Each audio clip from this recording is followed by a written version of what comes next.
Oi, gente, tudo bom com vocês? Hoje nós vamos falar um pouco sobre a Primeira República. Bom, começando nos anos iniciais da Primeira República, que foi intitulada de República da Espada, que começou em 1889 e foi até 1894. Nesse período, temos o rompimento com o governo monárquico e os militares assumem a República sob a liderança de Marechal Deodoro da Fonseca no chamado Governo Provisório. E um acontecimento desse período republicano foi o chamado encilhamento. O que queria se fazer com esse encilhamento era modificar a estrutura econômica deixada pelo Império, que funcionava basicamente através da agricultura, tendo o café como um produto importante. Além disso, com o fim do Império, os investimentos internacionais reduziram. Assim, o ministro da Fazenda, Rui Barbosa, implementou essa política que visava o aumento da circulação monetária por meio da emissão de dinheiro. Então, os bancos concediam créditos e muitas das vezes nem verificavam se essas pessoas teriam condições de pagar, mas os créditos eram concedidos a fim de incentivar a industrialização, o desenvolvimento de novos negócios, pagamento do salário dos trabalhadores, pois nessa época havia uma falta de dinheiro. Mas essa política acabou não dando certo. A emissão de dinheiro foi tanta que gerou uma grande desvalorização da moeda, seguida pela inflação. Além disso, muitas pessoas que contraíram esses empréstimos usavam para outros fins que não aqueles previstos pela política, que era para o desenvolvimento da indústria, pagamento dos trabalhadores, como eu já disse aqui. Muitas empresas fantasmas foram criadas e estavam negociando suas ações na Bolsa de Valores. E as pessoas que compravam essas ações descobriam-se em investimentos inexistentes. Então, tudo isso acabou agravando a crise econômica do país. Bom, a primeira Constituição do período republicano foi promulgada em 1891, ou seja, foi aprovada pela Assembleia Constituinte e entrou em vigor ainda no período provisório. Essa Constituição teve inspiração nas diretrizes liberais norte-americanas, tanto que o nome do país foi denominado de Estados Unidos do Brasil. Agora eu vou citar algumas características dessa Constituição de 1891. A instituição do presidencialismo, com eleições diretas e mandato de 4 anos, a adoção do federalismo, prevendo autonomia para as províncias, assim, as oligarquias de cada estado garantiam seus interesses, o sufrágio masculino, assim, somente homens maiores de 21 anos, sendo alfabetizados, votavam. Com essa restrição, poucas pessoas votavam, cerca de 10% da população eram pessoas que votavam. Assim, analfabetos, mulheres, soldados de baixa patente e clérigos ficavam de fora dessas eleições. Foi extinto o poder moderador. Com isso, a organização da República ficou nos poderes executivo, legislativo e judiciário, a separação entre igreja e Estado. Assim, algumas funções antirrestritas à igreja agora seriam fornecidas pelo Estado, como a emissão de certidões e certificados. Também teve a liberdade de culto para todas as religiões. Bom, isso pelo menos na teoria, porque na prática ainda foram registrados ataques às manifestações religiosas afro-brasileiras por parte de autoridades. Então, nesse contexto, temos a primeira revolta armada. Para contextualizar vocês, havia uma insatisfação com o fracasso da política de encilhamento, que não deu certo, como eu já disse. A Marinha estava insatisfeita, porque os dois primeiros governantes do país eram do Exército, foi o Deodoro da Fonseca e o Floriano Peixoto. Então, a revolta inicia quando Deodoro da Fonseca fechou o Congresso, porque estava com problemas para mediar os conflitos com os partidos contrários ao governo e temia que seu poder fosse limitado. Essa atitude estava contra a Constituição de 1891. Então, os revoltosos queriam a reabertura do Congresso. Além disso, queriam igualar os direitos e salários do Exército e da Marinha. E o líder dessa revolta foi o almirante Custódio de Melo. Diante disso tudo, o presidente Deodoro da Fonseca renuncia em 23 de novembro de 1891. Após a renúncia de Deodoro da Fonseca, no mesmo dia assumiu a presidência Floriano Peixoto, contrariando as determinações da Constituição de sucessão presidencial, uma vez que a Constituição determinava que se realizassem novas eleições. Então, para se manter no poder, Floriano Peixoto realizou alianças com setores das Forças Armadas e do Congresso, substituiu presidentes estaduais que eram a favor de Deodoro da Fonseca por presidentes favoráveis a seus interesses. Floriano Peixoto ele ganhou certa popularidade entre as camadas pobres, porque adotou algumas medidas como redução de preços de aluguéis de imóveis, tabelou preços de alguns gêneros alimentícios e amenizou os efeitos da política do encilhamento, mas também ganhou em popularidade e teve que lidar com os opositores do governo. E ele lidou de uma maneira super autoritária, o que fez com que ficasse conhecido como Marechal de Ferro. A segunda revolta armada surgiu em resposta à inconstitucionalidade do ato de permanência na presidência do Floriano Peixoto, uma vez que a Constituição afirmava que, se o presidente não havia cumprido 2 anos de mandato, novas eleições deveriam ser convocadas. E Deodoro da Fonseca, o antecessor de Floriano Peixoto, havia permanecido apenas 9 meses na presidência. A revolta também surgiu por conta do papel secundário da Marinha nas Forças Armadas. Assim, membros da Marinha no Rio de Janeiro, em 1893, exigiam novas eleições. Então, a cidade foi bombardeada, mas o governo conseguiu reprimir o movimento em 1894. E é nesse contexto que se encerra o mandato de Floriano Peixoto, nesse período que ficou conhecido como República da Espada, justamente por ter sido governado por representantes das Forças Armadas. Bom, em 1894, Prudente de Moraes assume a presidência, sendo o primeiro presidente civil do período republicano. Nesse contexto, a política brasileira passou a ser controlada por membros das elites de São Paulo, Minas Gerais, Rio de Janeiro, Rio Grande do Sul, Bahia, Pernambuco, porém era São Paulo e Minas Gerais que detinham o maior poder. E uma república oligárquica significa que o exercício do poder ficou na mão de um grupo pequeno de pessoas. Como eu disse, São Paulo e Minas Gerais eles detinham o maior poder. Então, na maioria das vezes, esses estados revezavam-se na presidência. Essa prática de revezamento foi intitulada de política de café com leite, na qual dizia-se que Minas Gerais produzia leite e São Paulo detinha a produção cafeeira. Mas está um pouco equivocado dizer isso, visto que ambos os estados eram produtores importantes de café também, beleza? Então é importante para a gente olhar aqui o jogo político exercido por ambos. Então, para que esses dois partidos políticos, o de São Paulo e o de Minas Gerais, se revezassem no poder, foi preciso todo um mecanismo para garantir sua manutenção. Esse mecanismo surgiu com o governo de Campos Salles e foi denominado de política dos governadores, ou política dos estados, e funcionava da seguinte maneira. Os grupos estaduais e municipais ajudavam a eleger os governadores e prefeitos favoráveis aos presidentes da República. Em troca, o governo federal se comprometia a conceder verbas, benefícios e apoio político a esses grupos. Então, era uma relação entre o governo federal, o governo estadual, poder municipal, que garantia a perpetuação das elites oligárquicas. O coronelismo é o controle e a influência política obtida por grandes latifundiários. Esse poder geralmente era exercido localmente a nível regional, mas também poderia acontecer a nível estadual. E foi o coronelismo que possibilitou a manutenção das oligarquias no poder. Então, os coronéis estabeleciam acordos realizados mediante troca de favores. Assim, conseguiam garantir eleitorado para eleger os candidatos da sua base de apoio.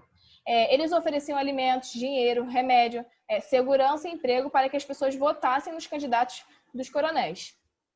Em troca, os coronéis recebiam dos governadores estaduais apoio de obras públicas, indicações de funcionários públicos, controle sobre a polícia e sobre o judiciário em suas respectivas regiões. Então, quando essa relação de troca de favores não dava certo, a violência era usada para conseguir os votos. Então, o exército contratados compostos de jagunços, capangas e cangaceiros assalariados eram quem faziam intimidações, ameaças e até violências físicas. Toda essa situação de troca de interesses e ações coercitivas foi chamada de voto de cabresto. Bom, a economia no início da República continuou centrada nas atividades agrícolas. A produção abriu-se para o cultivo do arroz, milho, feijão, fumo, fabricação de tecido e bebidas. Mas ainda assim a lucratividade vinha principalmente do café, da borracha e do cacau. O cacau era plantado no sul da Bahia e era a principal produção baiana. Foi usado principalmente na fabricação do chocolate e constituiu fonte de enriquecimento das famílias latifundiárias locais.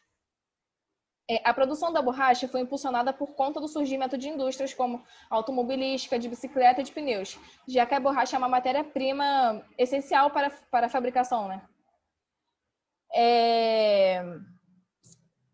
A produção E a produção da borracha se desenvolveu no Vale Amazônico, uma vez que na região havia uma abundância de seringueiras. E a produção atraiu muitas pessoas.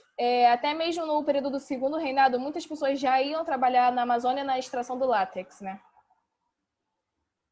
Então, como eu disse, o café continuou a ser o principal produto no período republicano. Produtor. E a produção chegou a ser tão grande que gerou uma produtividade acima das possibilidades de compra, tanto pelo mercado consumidor interno quanto pelo externo, né? Assim, o preço do café diminuiu, a questão da lei da oferta e da procura. Então, para solucionar esse problema, foi convocado em 1906 o Convênio de Taubaté, no interior de São Paulo. Lá tinham grandes cafeicultores de São Paulo, Minas Gerais e Rio de Janeiro, e foi firmado um compromisso dos estados de comprar o café excedente para impedir uma queda maior dos preços dos produtos. E os cafeicultores se comprometeram a não aumentar a produção e estimular o consumo interno. Mas isso não foi benéfico para o governo, porque os prejuízos da crise foi todo para o governo. Bom, a atividade industrial cresceu no final do século XIX e no início do século XX. Em 1907, o país contava com 3.258 indústrias. Já em 1920, a quantidade aumentava para 13.336 indústrias. A concentração da industrialização deu-se principalmente no Sul e no Sudeste. Na apostila tem uma tabela detalhando o número de indústrias por região no Brasil. Então, São Paulo tornou-se o estado mais industrializado do país por conta dos investimentos de fazendeiros de café. E as principais atividades eram a indústria têxtil, de alimentação e de vestuário. Outro fator, né, estimulante do processo de industrialização foi a disponibilidade de matérias-primas, grande oferta de mão de obra barata, disponibilidade de mercado consumidor e sistema de transporte ligado aos portos para a escoação da produção. Além disso, temos o investimento externo, né? Principalmente investimento vindo dos Estados Unidos. Bom, a industrialização crescente atraiu mão de obra do campo e também de países como Itália, Portugal, Espanha, Polônia, Alemanha, Síria, Líbano, Japão, Ucrânia e Rússia. O governo brasileiro incentivou o movimento de imigração. O estado de São Paulo, que recebeu muitos imigrantes, se comprometeu a pagar as despesas das passagens, garantir alojamentos e oportunidades de trabalho. O Japão também, em 1925, fornecia facilidades, pagando as passagens de quem emigrava para o Brasil. Vale lembrar também, né, como eu disse na última aula, que a imigração também teve viés racista, com justificativa de embranquecimento da população. Então, nesse contexto empregatício, a jornada de trabalho tinha 12 horas, havia uma ausência de férias e descansos semanais, baixa de remuneração, condições insalubres, uso de trabalho infantil e pagamento menor para mulheres e crianças que desempenhavam a mesma função que os outros trabalhadores. Então, esse cenário era propício, uma vez que não havia legislação trabalhista para regular as relações de trabalho e também pela intensificação do capitalismo no Brasil. Como as condições de trabalho eram péssimas, os operariados passaram a se organizar em ligas operárias e sindicatos, com o objetivo de reivindicar direitos e melhores condições de trabalho. Muitos desses operariados estavam influenciados por ideias anarquistas e socialistas. Esses movimentos foram muito importantes para a construção da luta pelos direitos trabalhistas no Brasil. Em 1906, no Rio de Janeiro, foi realizado o primeiro Congresso Operário Brasileiro. Nele haviam trabalhadores de várias partes do Brasil. Nesse evento foi concebida uma agenda de mobilização a partir do dia 1º de maio de 1907. Então, o ano todo de 1907 foi marcado pelas diversas greves, principalmente em São Paulo, né, que foram duramente reprimidas, mas mesmo assim algumas categorias conseguiram importantes conquistas, como a redução da jornada de trabalho para 8 horas. O governo, em resposta a essas greves, decretou a Lei Adolfo Gordo, em 1907, que previa a expulsão do país imigrantes que atuassem nas greves. Bom, agora chegamos na greve geral de 1917, que foi a maior greve do país nesse período da Primeira República, e iniciou na cidade de São Paulo e logo foi ampliada para algumas localidades do país. Algumas reivindicações dos operariados eram pagamento pontual, diminuição dos aluguéis e congelamento dos preços dos alimentos, aumento salarial, jornadas de 8 horas, abolição do trabalho noturno para mulheres e menores de 18 anos. Bom, alguns empregadores se comprometeram a atender às demandas dos trabalhadores, outros não. Houve, inclusive, demissões e perseguições. Mas os movimentos dos operários durante a Primeira República foram importantes por constituir as primeiras experiências de luta por melhores condições de trabalho no país. Bom, a transição de regime da monarquia para a república iniciou uma série de mudanças no campus político e econômico, como vimos aqui, né? Mas ainda assim manteve exclusões sociais. Então, as primeiras décadas do século XX foram marcadas por conflitos urbanos e rurais. Vamos ver a Revolta do Canudos e a Guerra do Contestado, né, nessa aula. E na próxima aula vai ter a Revolta da Vacina, a Revolta da Chibata. Então, a nossa primeira revolta da lista é a de Canudos, né? Em 1893, no sertão baiano, foi fundado um povoado chamado Canudos, que agia de maneira autônoma. A formação de Canudos é resultado da ação de Antônio Conselheiro e de famílias sertanejas pobres que foram residir ali na região. A comunidade autônoma era baseada na cooperação e partilha de bens. E Antônio Conselheiro ele era um homem que fazia pregações pelo sertão, né? E esse povoado ele tinha caráter religioso. Bom, o povoado começou a ser visto como uma ameaça, pois tinha construção de vida não submetida aos interesses dos coronéis, havia uma desobediência aos modos políticos e econômicos impostos pela República. Então, a partir de 1896, o governo iniciou ataques violentos. E a resistência era tão grande, os resistentes da região usavam técnicas de guerrilha. Foi preciso 3 expedições para que a comunidade fosse articulada em 1897. Provocando morte e extinguindo a comunidade, a repressão ao movimento não conseguiu desestimular outras movimentações contestatórias, muito menos apagar a história, a experiência da luta e a organização da população sertaneja. Bom, outro conflito foi a Guerra do Contestado entre 1912 e 1916, na região fronteira entre Paraná e Santa Catarina. O motivo do conflito deu-se diante da construção da estrada de ferro que ligaria São Paulo a Rio Grande do Sul. O movimento consistia na resistência da população local nas terras, uma vez que o governo desapropriou suas terras para a construção da estrada, né? Como a população que residia no local foi expulsa de suas terras, ficando assim em situação de miséria, foi organizada uma resistência sob a liderança de José Maria. E assim como na comunidade de Canudos eles tinham seu líder religioso, José Maria também era o líder religioso da Guerra do Contestado. O governo enviou tropas à região a fim de desmanchar a comunidade, pois uma comunidade independente e subversiva às ordens republicanas era vista como ameaça aos projetos republicanos da grande oligarquia. Bom, também temos o cangaço. O cangaço teve origem no Nordeste e teve maior organização no início do século XX. Num contexto de desigualdade social e intensa pobreza no sertão nordestino, surgem cangaceiros que desempenhavam ações violentas, como saques e assassinatos. O grupo ele teve certa popularidade, ele era até considerado por alguns como justiceiros, mas também teve impopularidade, né? E o governo logo tratou de realizar ações a fim de reduzir suas atividades, porque o grupo estava crescendo. E algumas figuras importantes desse movimento do cangaço é a figura de Lampião, Maria Bonita e Corisco. O Lampião também era chamado de Rei do Cangaço, ele lutou contra injustiças pelo Nordeste. A Maria Bonita foi denominada de Rainha do Cangaço, ela foi a primeira mulher do grupo. E o Corisco, que era amigo de Lampião, que também lutou no cangaço. Bom, gente, por hoje é só nessa parte aqui da Primeira República. E leiam a apostila. Qualquer dúvida, estou aqui. Beijinhos!